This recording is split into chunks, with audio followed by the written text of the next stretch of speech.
Someone said, I think you'd be good at real estate. I'd like to think they were right. You are no stranger to the spotlight. You are a Hollywood actor. You're now on a hit Netflix television show. I filmed 45 days for season 2. That's like more than Clooney does in a movie. What was your first experience in real estate like? My very first deal took 5 months to close. What's my advice for someone who's just getting into content creation? Make as much as possible. Right now, I'm amidst holding up a mirror to my business, and I'm extremely excited and enthusiastic to really drill down on what's best for me and my brand.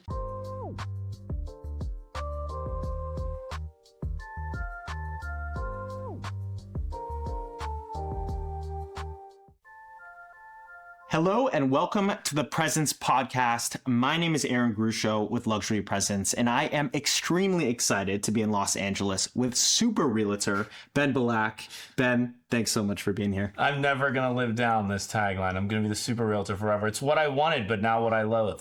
So Ben, you grew up in Philadelphia, relocated to Los Angeles to pursue a career in acting, while simultaneously rising up the ranks of fine dining, actually becoming a sommelier at a Michelin star restaurant. What then inspired the shift to real estate sales? Honestly, I just was exhausted by hospitality. The last restaurant I was in had a culture of reinforcing bad behavior of our regular guests. We're constantly giving out so much free stuff, which made the guests crazier. And someone said, I think you'd be good at real estate. Frankly, I don't even know who that was. I may owe that person a small commission of some kind, but I'd like to think they were right. And I learned everything I know about houses from inspectors and all the vendors that we work with. So it's not like I grew up in, it wasn't like my dad was a builder and my mom was the sales agent or anything. Honestly, I was escaping hospitality and I was getting such tremendous positive energy from it that I just became addicted to it and stayed with it. Yeah, but you must have translated some of those skills used in fine dining to service your high-end clients. Which of those skills do you think translated best to real estate sales? I think the best actors are the best listeners. The best scenes that we see from actors are where one actor is trying to make the other actor understand their position versus really crushing them. And then the other one's doing the same. And then it's like this tennis match. It's hard for us, the audience, to decide. So I think that being a great actor is being a great listener. I think being a real estate agent, a good one, you have to be a great listener. And then the best people in hospitality are those who anticipate and remember the nuances of those client styles. And I think that goes for the same with real estate. So those things in particular really have served my rise. Yeah. What was your first experience in real estate like your first 6 months? You joined a team? Were you solo? What was that like? So a year before, I talked to someone that was in the business before I actually made the jump, and they were like, you got to be heat-seeking to a mentor. Who cares about brand? It doesn't matter. So I found my mentor, and then my first listing, believe it or not, was from an attorney who used to come into the restaurant that I worked in all the time. He knew I was getting my license and was rooting for me. So he said, I have this thing for you. And I was like, oh my gosh, this is incredible. And it turns out this was they lived in Florida, the actual clients. The house was on a very scary street in mid Los Angeles. And the front house was 2 beds, 1 bath. The back was an apartment building of 3 units. And I swear to you, I got there, it was boarded up and homeless people were locking me out. I had bolt cutters. I had to break back into my own first listing. And then I put those iron doors on, they would break in. And I'll tell you, I was there for inspections finally. And I was so scared. And the funniest thing is, my very first deal, that deal took 5 months to close from the beginning of escrow to close. I don't know about you, but when have you heard of a 5-month escrow? It's extremely rare and uncommon. It's past 60 days. Yeah. Most are 30 days. Some are faster. So that first experience was nuts. But I learned and I kept going up. There you go. It's awesome that you got your first kind of opportunity from someone that was in your sphere of influence. Mm-hmm. How can new agents kind of leverage their previous sphere of influence to get their first bit of business? I think it's much easier to work with buyers right away because like you go and see stuff, you're not representing the asset. Yeah. So they're not going to look for experience of you having big wins with other people that are either in similar asset categories or a similar geographic location. So if someone's saying like they want to buy, it's really easy. And then also it's so important for new agents to learn the market as much as possible and develop relationships with other agents. So showing buyers and actually doing leases is the fastest way to doing that. And it's low stakes because sellers love you until it goes live on the MLS. That takes a lot of experience to navigate what happens next there. Whereas with buyers, it's easier. And so I think the first thing they can do is just make sure that every single person in what you described as their sphere of influence, they need to know as soon as possible, hey, I got my license. This is what I do, and I can help. How can they do that? By picking up the phone and calling and texting every single person they know. And then also, the thing is, like back in the day, I shouldn't say back in the day, like I've only been in the business like just over a decade. But the thing is, only recently, up until recently, I should say, like you'd have to call them and then you felt like you were interrupting. But now everyone's live streaming their life on social media, like through Instagram stories and posts. It's so easy to comment or to send someone a quick DM. And also by DMing them and them responding, even when they say congratulations, that now pushes you forward into their feed, right? Because we don't see everyone's posts that we're following. Instagram pushes who we're kind of DMing with. So if you DM someone, they're like, congratulations. And then all of a sudden you're posting a new listing from your mentor or whatever it may be. Now you've got credibility. So I think that's a great way through social. Congrats on the new job, or your vacation looked amazing. FYI, I do something new now. So if you know of anyone, I would love it if you throw my hat in the ring. Yeah, that's great advice. Let's continue on the path of social media and content. You are no stranger to the spotlight. Obviously, you are a Hollywood actor, but you're now on a hit Netflix television show by Beverly Hills. You have a very strong presence on social media, nearly 100,000 followers on Instagram.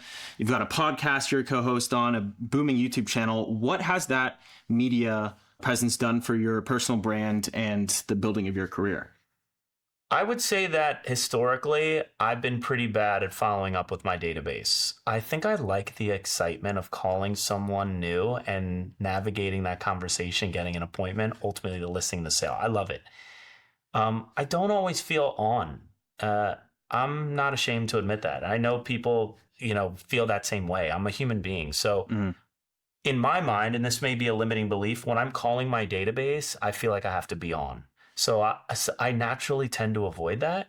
What content does is it does a lot of things, but it also is a passive credibility reminder and rapport builder through lots of different content types with clients where they can watch and interact and have a feeling about it. And I'm not actually there doing it personally. So you can really interact with your sphere passively, but in a very meaningful way without calling them through content. So that's one of the many reasons why I like it. You said something a few years ago that really stuck with me. It was about video. Something along the lines of video is so valuable because you're able to transmit emotion on video in ways that you cannot through text or static images. Can you elaborate on that a little? I can't believe I said something a few years ago that was meaningful to you. It was, believe it or not.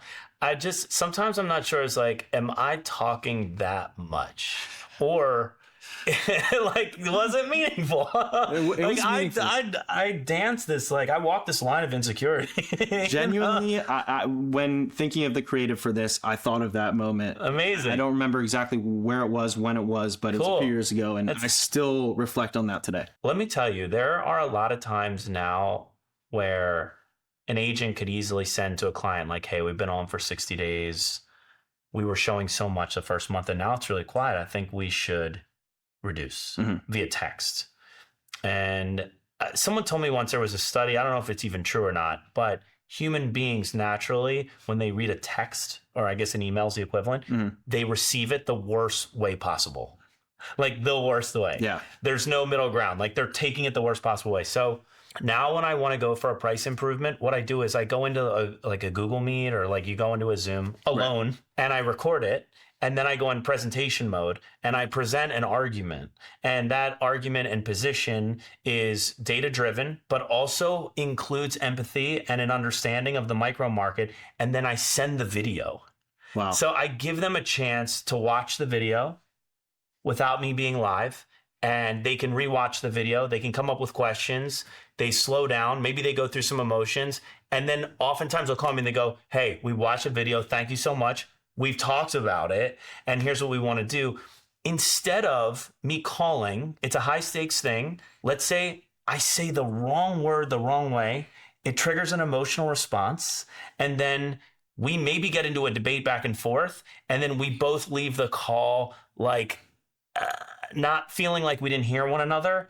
Whereas with the video, it slows it down. And it's like you said, it's a transmission of emotion for me. And this is not duplicitous. It is a transmission of empathy. And the empathy is earnest. It's sincere. Like I really feel that way. Yeah.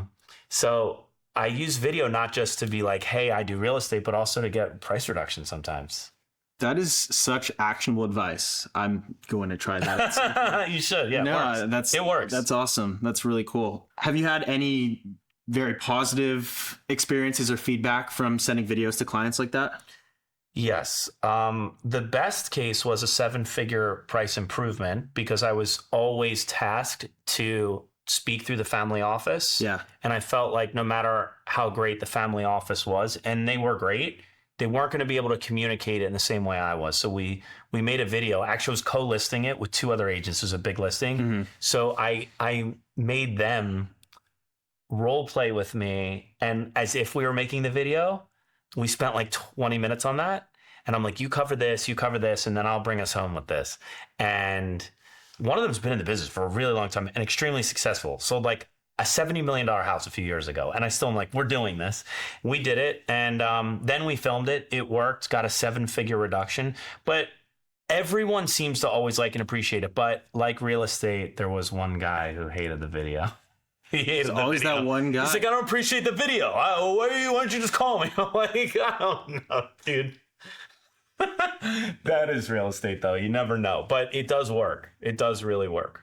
That's awesome. So let's talk a little bit more about your social media strategy. Mm-hmm.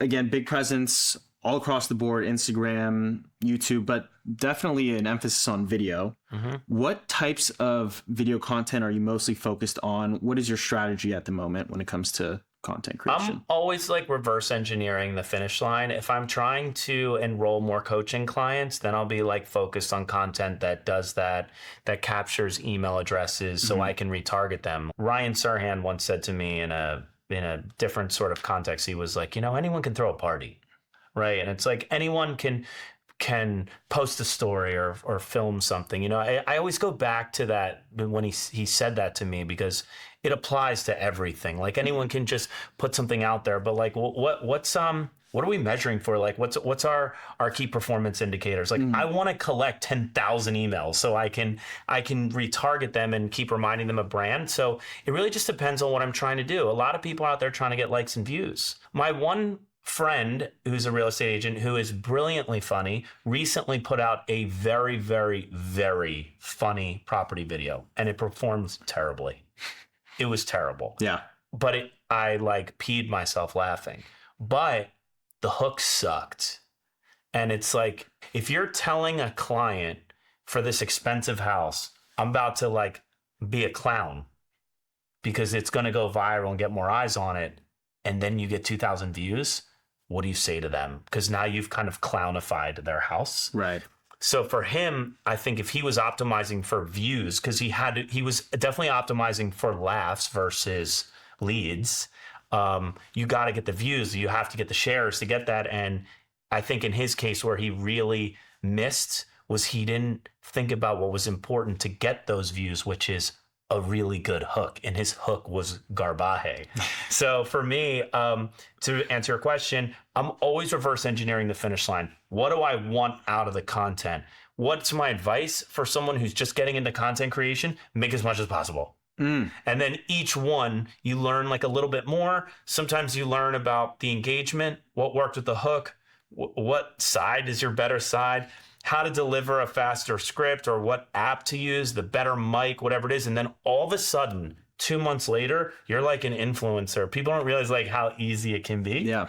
But in the beginning, I say make it as much as possible. And then once you're a few years in, you can start being a little bit more targeted like I am. Yeah. There's always this debate, quantity or quality. But I always say quantity produces quality, right? Yeah. Like you can't get good at something without doing it over and over again. Especially when you're subject to a marketplace that's driven by an algorithm that you don't set the parameters for, and they're changing all the time. Right.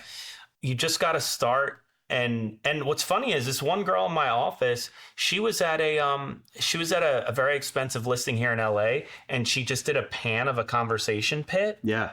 And it got 30 million views. 30 million. And Was that on TikTok or Instagram Reels? she got insane on both. Yeah. But I think it was on Instagram Reels. Yeah. You know what's interesting that I learned about social recently is that it's actually really hard to get followers nowadays. And I think the reason for that is because the algorithm's so good at giving you what you want to see, like mine's just golf. What do I need to follow if it's going to give me a buffet of great golf content? You're so right. So I'm like, I don't need to follow that feed. It really takes a lot. And in the last few years, for me in particular, I'd say really in the last 6 months, I'm like, whoa, I was like on a steady thing. And now I'm fighting for new subscribers. I feel like Instagram, as far as to me, YouTube was always the toughest to get subscribers. Mm-hmm. I feel like Instagram's getting there, and I assume TikTok too, which I don't do enough of, but I assume it's the same because of the way with which they deliver the content that you want to see. These new algorithms for sure. And then there's also the oversaturation and whatnot. But yeah, Sure. You're 100% right. So there's likes and then there's leads. And you said, you kind of have to have a goal for your content. What are you trying to get out of it? What have you seen that has worked really well, or that you've produced that has worked really well at capturing leads and driving more actual business versus kind of brand exposure? Don't say the price and don't say the location. If someone's asking you, then you're like, okay, what's going on here? And if you put out like newly active and it's all the info, what do they need you for? But if you just tease it out there and they ask you a question, and then all of a sudden, because someone's DMing you, now you're at the top of their feed with the next listing. And then also Instagram goes, whoa, this is creating conversation. Maybe I should show this to their friend who's also doing these similar behaviors. So like, it's always like little subtle tweaks. There's a team in my office at the agency. They do this so well, so much so that I want to like wring their necks, mostly because they don't respond fast enough, but they are notorious for showing like sexy design and saying coming soon and not giving any information. I'm just like, guys, what is this? And then like they don't respond for 3 days. And I'm like, that part's the disconnect, but they're so good at getting people to engage because they don't give all the info. Right. It's like kind of like a movie trailer, right? Yeah. They're just trying to get you to the theater or buy the ticket. They're not giving you the whole thing. So I think like people are surprised, like leave out a little. Yeah, no, it's super smart. Great insight. All right, we got to talk about the show a little bit. Okay. What was your experience like? How was it filming at the beginning? I kind of had a head start. Yeah. Because I had been on TV before. So I think for some of the others, it was easier than others. Some, I think they were just trying to figure it out. I liked it a lot because obviously it's a larger platform. I do believe that I have a unique value proposition, and it gave me a platform to deliver it and have some fun. Season 2, I was lucky enough in that they kind of turned to me for a lot of story stuff, and I had a lot of listings. It's funny because I had a vision board in my office. I still do.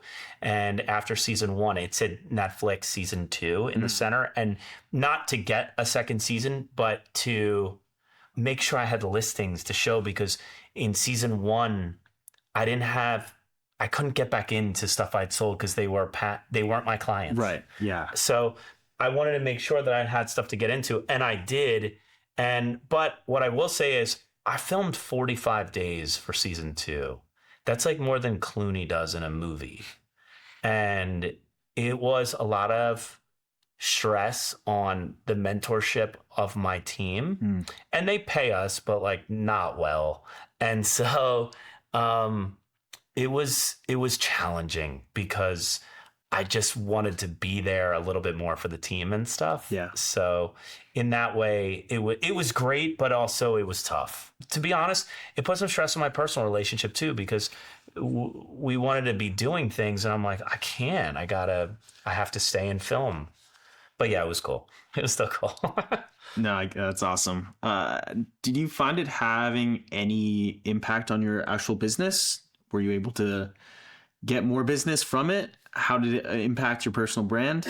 Yes, definitely. I think one of the things that I say when I go into listing appointments, because I think most agents will always say, we have the best marketing. Yeah. And I'm like, how can we all have the best marketing? So in my listing appointments, I want to make sure that when I leave, not only does the seller understand what I'm passionate about, what sets me apart as a salesperson, but also how to hold the other agents accountable to these same parameters when they say we have the best marketing. I want agents to stop being this homogenized set of professionals to the consumer. I want them to be able to really tell us apart with stuff that actually matters, not all this hyperbole that we hear. Yeah. So I will say it definitely got me some meetings. Part of what I pitch in that value proposition is my ability to garner attention and maintain it.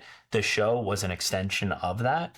So that part was definitely helpful. I will say I did tell my close friend, Zach Goldsmith, to not say, he could say anything, but to never say on our podcast that I sell small homes. And he did it on the podcast and on the show, despite my request. And I was in an $8 million listing appointment, and the sellers brought it up. They brought up what he said. So my mentor back in the day, I don't know why he said this, but he did say anything you say on TV will be used against you. And in this case, something Zach said was used against me. So in that way, I was like, when that was said, I did not know how to respond. Yeah. I did call him and tell him, like, this is why I said not to do that. Wow. He blamed it on our producers. Yeah, TV can help you, but it can hurt you too. Yeah, no, that's a valuable lesson. It can hurt you too. I actually want to touch on the podcast really quickly before moving on. Tell me about the podcast. How did that come about? What is it like working with Zach on that? Well, the podcast came about because, I had been pitching Zach probably for like 3 years or something to come to the agency. I knew that it was a good fit for him. Just our very familial culture. It's really fun being there, particularly in our headquarters. Yeah. And not to mention, like, he knows all these people. He's been in the business for he was at Hilton Highland alone for 14 years, at Prudential before that. But I knew he was he has a side of him where he's a former comic, and that was good. But anyway, he and I have like a really funny, natural thing about us that other people see in us. And I wanted to make a podcast because I felt like it was a great content machine. Right. I felt like coming into 2020, after 2022, I was like, I'm not making enough content. Podcast is the way. And around that time, I successfully convinced Zach, as Hilton and Highland, after Jeff's passing, was kind of like imploding, to come to the agency. And since he came, it was a perfect fit. So that's how it started. Yeah, you guys really complement each other very well. It's quite organic, the relationship you guys have. And I mean, I think people like me in pain, and he causes me great pain. So he's a funny person while doing it. Yeah. So I think that's why it works. Yeah, it works well. What do you think about agents starting podcasts? Is it getting too saturated? Do you think agents should do it if they have value to give? My girlfriend says not everyone should have a podcast. I agree with you. And her, yeah. So yeah, it's smart to agree with her. She can be very difficult. So it's good in advance to agree with her. But what I would say is that if you start a show, it's starving for content. It's starving for content, no matter what cadence you do. Zach and I would shoot like 2 episodes every other Thursday, so we could put out 4 a month. And it's tough because let's say you want to report on the market. it's not evergreen. So you're going to get punished ultimately later, and that punishes the channel. And also, if I film it today and we don't edit it until next week, we're kind of behind. People are talking about these headlines on the short form platforms right away with a green screen and an article behind them. I'm like, great, we're reporting on this thing 2 weeks late. I am a huge proponent of being the hyper local expert. And if that podcast, even if it sucks, is going to give you placement naturally in search results for what it's like living in Houston or whatever it may be, then yeah, you should do it. And as you know, a podcast is a great mechanism to chop up. You shoot one thing, but it becomes many pieces of content. Yeah, that content machine is so valuable. It is. It really is. All right, let's talk about technology. You're a tech savvy guy. What role does technology play in your real estate business? Technology we use it for a lot of things. We use it to prospect. Then we use it to assemble and organize our leads, where they're located in the sales funnel and how to stay in touch with them after they close. Even to report the news to them, mass quick bulk email blast, not the newsletter type. Like if I have a quick idea or I have the deal of the week and want to send it to certain people in different lead statuses that happen to be searching in certain zip codes, I can do that with the snap of a finger. We also use technology to communicate with each other. I don't live in text. I push people out of text. So I chat individually with the team members that I have, and then we'll create separate Google spaces for like if we have a new escrow or listing where it's just like my assistant marketing director and that agent. So I'm not like scrolling up forever looking for that thing he said about this listing. Like it's all in the listing chat. And then of course we use technology to track and measure every activity we do. Our prospecting tools are integrated with our tracking software. So they're not saying like I made 10 calls today. It automatically measures for them. And then additionally, we use it as a project manager. So every time, once a listing is signed, then it starts automatically assigning tasks to my virtual assistant to schedule a photographer or order the termite report or the 9A. And at any given time, me or any of the other agents can go into that project and see what's done or working. This way I don't have to be like, where's the thing? Where's the thing? How's the thing? Frankly, I think your support staff is working at its highest level when you never have to talk to each other. And so my support staff and I, we talk infrequently because the tech is telling them what to do. I love that. Yeah, you've got it pretty dialed. It's clearly efficient. I think it's easy as an agent to have a lot of tech. I'm always aimed to be like as lean as possible. Yeah. I just want us using like 3 or 4 things. What's the one tool you cannot live without?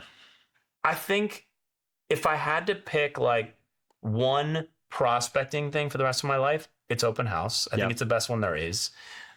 If I had to pick one tool that I did not ever give up, it's a CRM.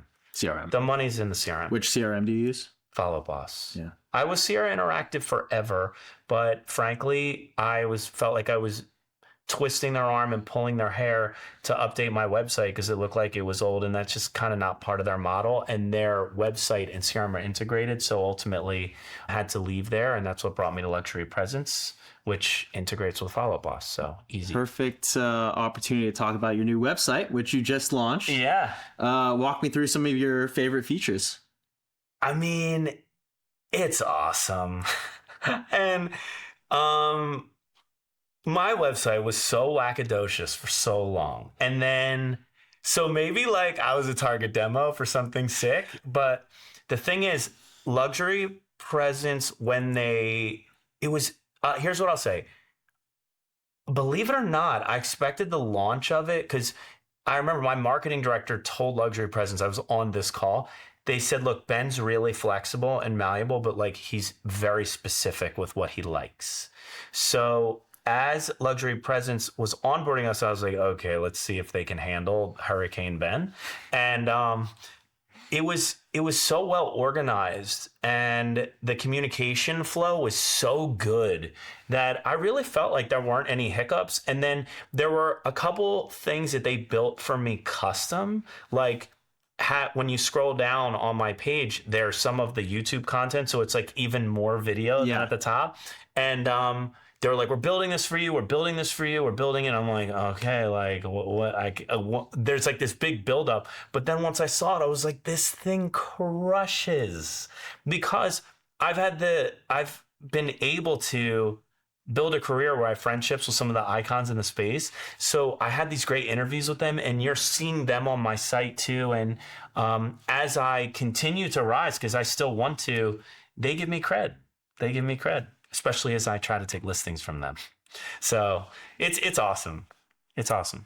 That's awesome to hear. I'm so glad you had a positive experience with us. It was great. It was my expectations were exceeded. And I think sadly in the world we're in now, customer service is like really just, there's like a whisper of what it once was. When you watch shows like Mad Men, et cetera, like the waiters are in like suits and they're like, I mean, nowadays, like you go to a restaurant in Silver Lake, the servers are pissed you're there.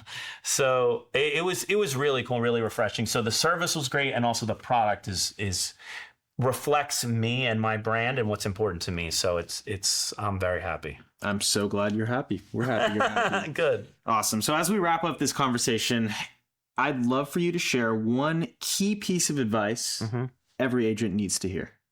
I'll give a couple bullets. Is that cool? Couple Please. Pieces. You got to give yourself some grace. Don't beat yourself up. There's always going to be another opportunity if you don't get it. Really focus on revenue driving behaviors, even though they're the ones that suck the most. Don't be afraid to sound salesy. You are a salesperson after all. And the best CRM is the one you use. So the sooner you like really focus on owning the CRM is the sooner you'll make money. Even if you're a great prospector, because most people aren't going to transact today. So that CRM is like so integral. There's no point in having all these conversations and appointments if you're not going to follow up. And that's where the fortune is in the follow-up. That was great. I appreciate it. Lastly, what's next on the horizon for you? What are you excited for in 2025? So being at the time of year we're in now, I'm business planning. And this year I was extremely reflective because I did all these ancillary things like speaking engagements and coaching. And I realized that a lot of that stuff, including filming a TV show, put some real strain on like my profit along with our market. So I became really reflective. I found like, oh, the calls that make me the most money, if I don't do them first thing in the morning, I'm not going to do them. And that's hard to face. So right now I'm amidst holding up a mirror to my business, and I'm extremely excited and enthusiastic to like really drill down on what's best for me and my brand.